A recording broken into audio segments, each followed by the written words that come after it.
What if you could vibe code with AI completely on your own machine? No subscriptions, no per-use API fees, and no provider message caps getting in your way. In this video, I'll show you how to set up VS Code, Cline, LM Studio, and local LLMs so you can build with AI right from your own hardware. Let's dive right in.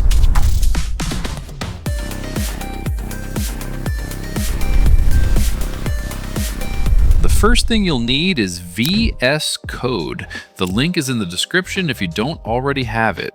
Launch VS Code and click the Extensions button on the left-hand side. Search for Cline and then install it. That should only take a second. While that is cooking, open up LM Studio. The link is in the description if you don't already have this installed.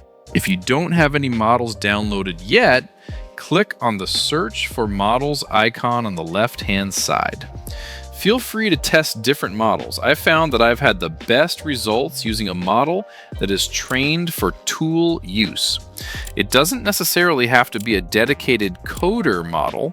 Note, you can run these on CPU only, but the better the GPU that you have, the better performance you will get. Just as important is your total system RAM. You'll need enough memory to load a model. The more memory you have, the bigger the model you'll be able to load. This also determines how big of a context window you can give the models. LM Studio gives some indicators as to how each model will run on your system, but feel free to experiment with models, context windows, and other settings. After all, that is the best way to learn. For the demo, I'll start with a Qwen 3 model that has 4 billion parameters. Now that you've downloaded a model, click on the Developer tab on the left-hand side. Make sure the local server is running, toggle it on if not. This allows other applications to connect to LM Studio, and the loaded models, in our case VS Code, will connect to it. This is done using a completely local API that is default in LM Studio. Next, click on Load Model and select your model. Give that a minute to fully load. Now head back to VS Code and click on the Cline tab on the left-hand side. I like to have my agents on the right side dock, so I click on Move To and then select Secondary Sidebar.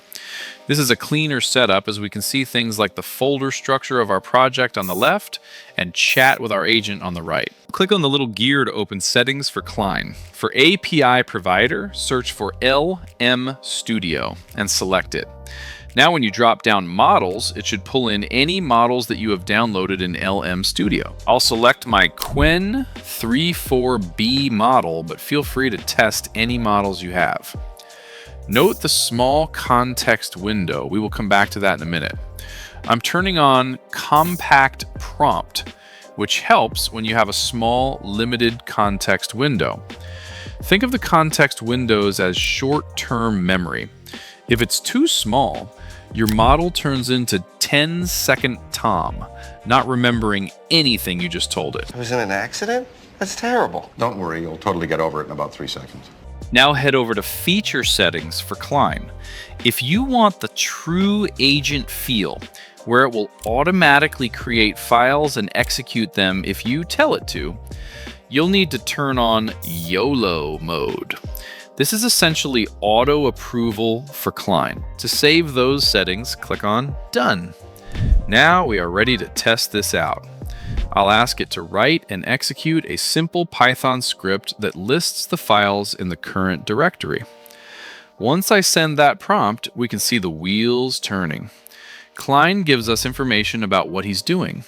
LM Studio logs the API interaction and other metrics, including token use, and we can see our GPU crunching away as well.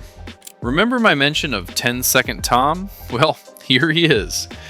With that small context window, his tiny short-term memory just can't handle the assignment. As you see here, it keeps starting over with the initial reasoning of, okay, the user wants a Python script.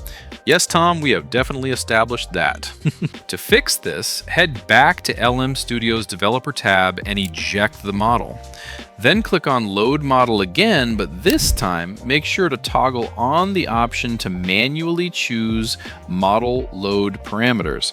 Now, when you load the model, you'll see additional options including the context length. Crank that up to the max and then click Load. Now that Tom has a lot bigger of a short-term memory, let's try that again. There you have it. The agent created the Python script, ran it, and displayed the results. Let's see if it can do something a little more complex. I'll ask it to create a snake game that tracks the high score. It created it on the first try, but the game isn't responding, so I gave the agent that feedback and it revised the game. Looks like the second pass at it was successful. We have a working snake game, and this was all done locally. Once you're done vibe coding, don't forget to eject your model in LM Studio. That'll let your GPU and memory exhale. Hopefully this gets you thinking of all the possibilities with vibe coding. My go-to is still Codex because I do pay for a ChatGPT subscription, but there's something about doing it all locally that just feels cool.